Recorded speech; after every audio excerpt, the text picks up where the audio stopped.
What have these celebrities got in common? Pamela Anderson, LL Cool J, Rachel Hunter and Ben Affleck. Personal hygiene problems? Wrong. They've all come here to Sunset Strip, Tinseltown's temple for tattoos. Yep, suddenly having someone tear up your arm with a mechanised pin has become fashionable again with the glitterati. And stars like Rachel Hunter, Rod's ex, are prepared to expose sensitive parts of their anatomy to the tattooist's needle. She had a little bee tattooed on her tailbone right above her cute little butt crack there, and it was her logo, I believe, for her company. It was kind of like a cartoon bee, feminine-looking, cute little thing.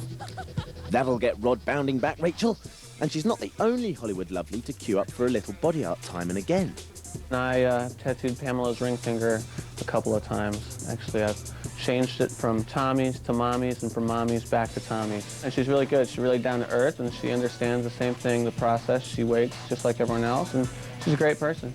Yeah, right. The celebs queue like everybody else. And once they're there, the process takes time, depending on what kind of tattoo you go for.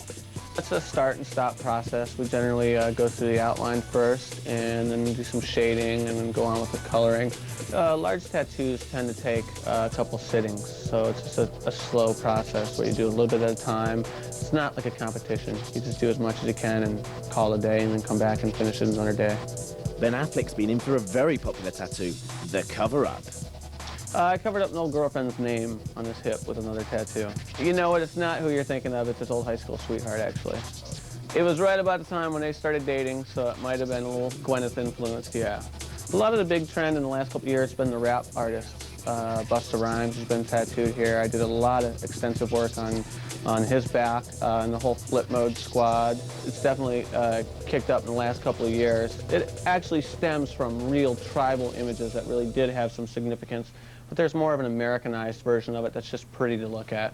Anyone out there feeling brave enough to join the celebs yet? Well, there have been a few last-minute refusals. I've only had one person in 11 years that has happened to. So it's really not that bad.